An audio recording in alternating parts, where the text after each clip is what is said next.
તમે કોણ? હાય હાય, મને નથી ઓળખતા? હું તમારી નાઈફ. નાઈફ ના કહેવાય. નાઈફ એટલે તો ચપ્પુ. વાઈફ કહેવાય. વાઈફ એટલે પત્ની. અમારા ગામડા લોકોને બધું એવી ખબર ના પડે. સારું, આ બધું શું લઈને આવ્યા છો? આ મારા કપડાં છે અને અરસ પરસ. અરે ગાંડી, અરસ પરસ ના કહેવાય, પર્સ કહેવાય. પર્સ. અમને એવું બોલતા ના આવડે. સારું, તમે ગામડેથી આવ્યા છો, તમે થાક્યા હશો તો અહીંયા બેસો.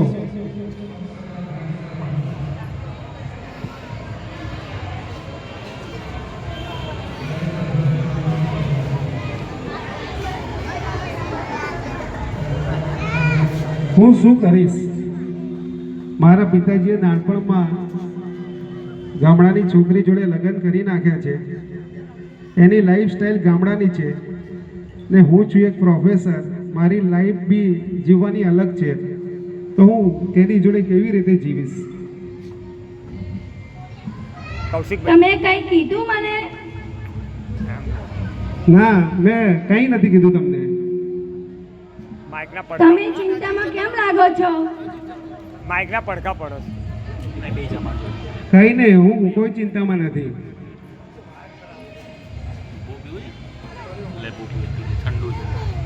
તમને જમવાનું બનાવતા આવડે છે?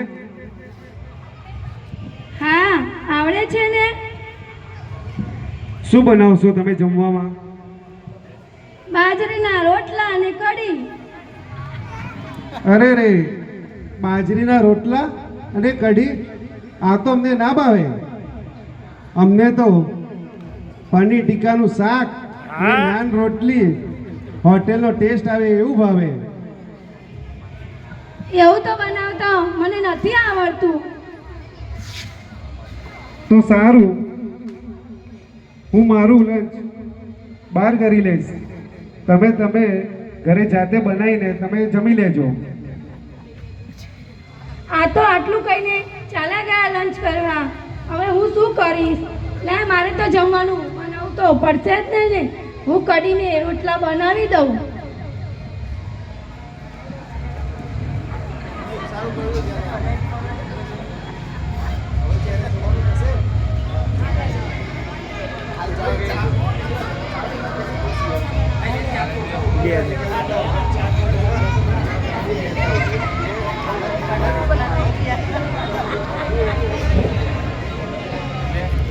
આ તો હજી ના આવ્યા. મને તો ટેન્શન થાય છે કે હું ગામડેથી આવી છું, એમને આ ગમતું નહીં હોય એટલે મારા જોડે એ ઊભા નથી હતા. શું કરું? મને ચિંતા થવા માંડી છે. મને પણ બેસવા દે, કંઈક તો થશે ને એનું.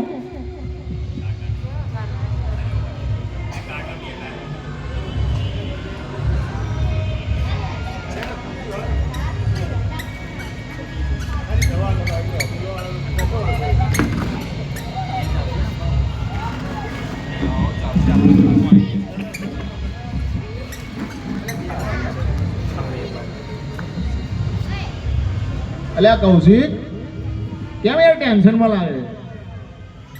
ના, કઈ ટેન્શન નથી મને.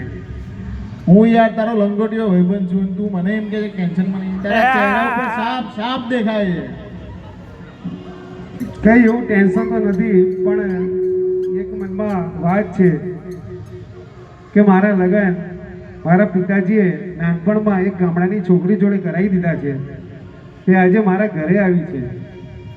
એની લાઈફસ્ટાઈલ અલગ છે અને મારી લાઈફસ્ટાઈલ પણ અલગ છે. હવે મારે તેની જોડે જીવન કેવી રીતે જીવવું, હું શું કરું કે ના કરું એ મને સમજાતું નથી. એની મને થોડી મૂંઝવણ છે. બસ આટલું જ. આમાં શું યાર, અત્યારે તો પટ છૂટાછેડા, નવી છોકરી, નવા લગન, કેટલી વાર? આવી જ ભાઈબંધી.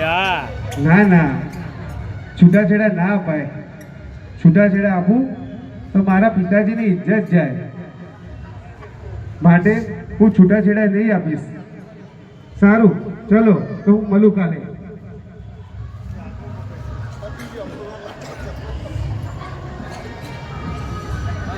આ તો હજી પણ આવ્યા નથી.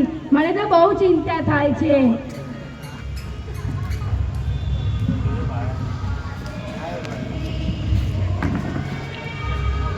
તમે જમી લીધું? ચાલશે હા, જમી લીધું. તમે જમ્યા? હા, મેં પણ મારું લંચ પતાવી દીધું છે.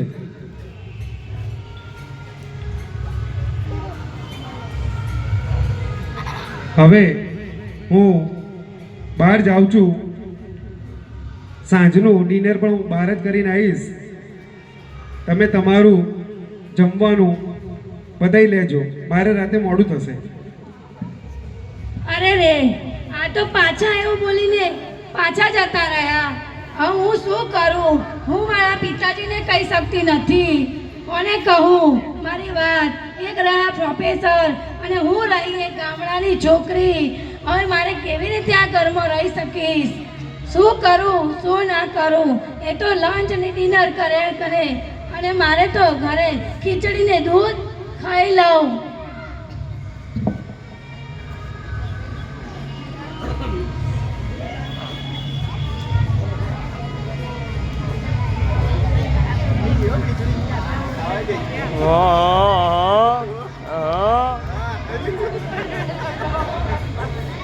અલે હસાવો લઈ લ્યા.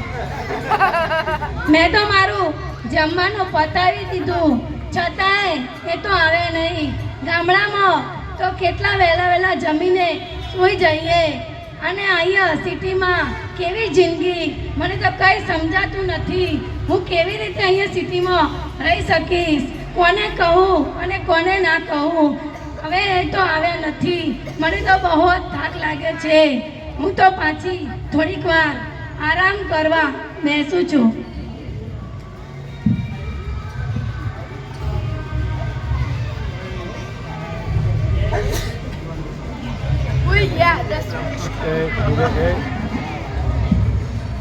અરે શું સૂઈ ગઈ લાગે છે? સારું, સૂઈ ગયા હોય તો હું પણ ફ્રેશ થઈને સૂઈ જાઉં છું.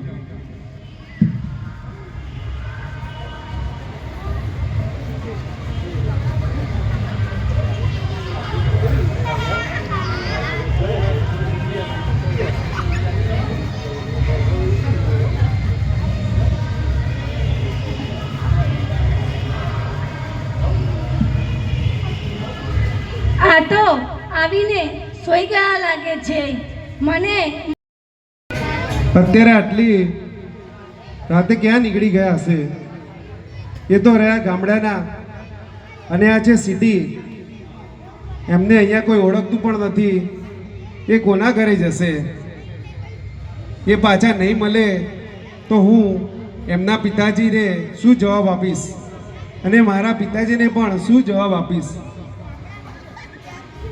ક્યાં ગયા હશે? શું કરતા હશે? હું તેમને ક્યાં જઈને શોધું?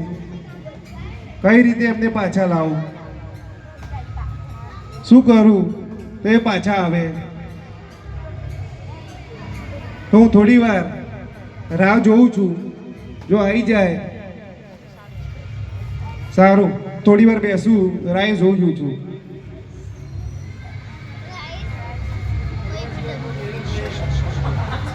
આ ભાઈબંધ તો હવા હોય આવું થાય.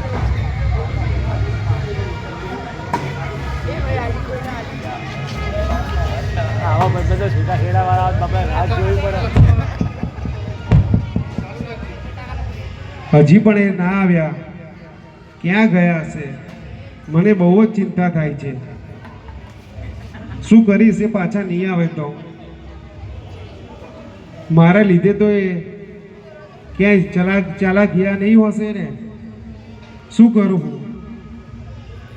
નહીં આવે તો એમના પિતાજીને શું જવાબ આપીશ? શું કહીશું એમને? ને મારા પિતાજીને પણ હું શું જવાબ આપીશ?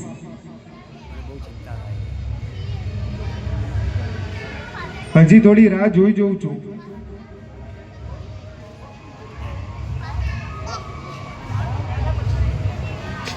ઉભો ના થતો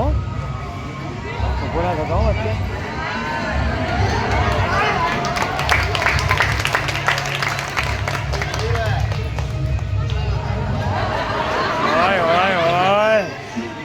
અરે તમે કોણ? શું મને નથી ઓળખતા? હું તો તમારી વાઈફ છું. અરે આ ખટારાનું મોડલ મારુતિમાં કેમ બદલાઈ ગયું? હા, કેવી રીતે થયું? શું તમને જોઈને મને પણ બદલાવાનો મજા મળી કે એ પ્રોફેસર છે તો હું એમના જેવી જિંદગી ના જીવી શકું? એટલે મને રાતે એવું સપનું આવે તું કે તું બદલાઈ જા તો તને પ્રોફેસર અપનાવી લેશે. તે તારી જે લાઈફસ્ટાઈલ હતી તે મારી લાઈફસ્ટાઈલ સાથે મેચ કરી અને મારી જોડે જીવવાનો જે મને મોકો આપ્યો તે હું આભાર માનું છું. અને જે આપણા બંનેના લગ્ન નાનપણમાં થયા હતા તે મને કંઈ યાદ નથી કે કઈ રીતે થયા હતા. તો અત્યારે હું તારી સાથે ફરીથી લગ્ન કરવા માંગુ છું. તું તૈયાર છે? હું પણ તૈયાર છું. મારા પિતાએ નાનપણમાં લગ્ન કરાવ્યા હતા અને મને આવી ખબર પણ નહોતી કે મને આટલા સુંદર મજાના એક હસબન્ડ મળશે અને એમાં પ્રોફેસર. અહીં મારી મોજ, કેવી મજા આવશે તમારી જોડે જિંદગી જીવવાની. સારું, તો હું પિતાજીને બોલાવું તો આપણા ફરીથી એકવાર લગ્ન કરાવે. પિતાજી,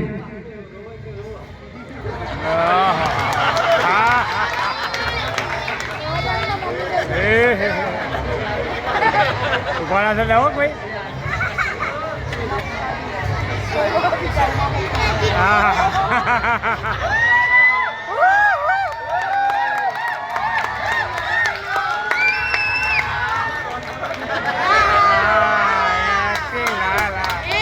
બાપુ બાપુ બેટા બેટા બોલ બેટા. હા મજામાં પિતાજી. હવે તમારા બંનેના નાનપણમાં લગ્ન કરેલા આપણે, તને ખબર નથી બેટા, પણ હવે તમે સમજણા થયા છો એટલા માટે મારી રૂલમાં તમારા બંનેના ફરીથી લગ્ન કરાવું. તમે રાજી છો ને? હા, રાજી છીએ.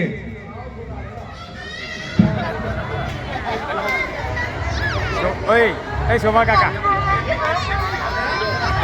એ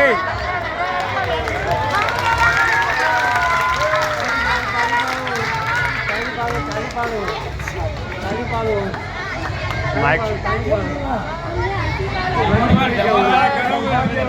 બેટા બોલે બહુ દીકરા મને શાંતિથી રહેજો ને બધા કરજો. હવે તમારા વિશે બે શબ્દો હું કહું, બેવા તાર તમે એક બાજુ મને બેવા જાઓ.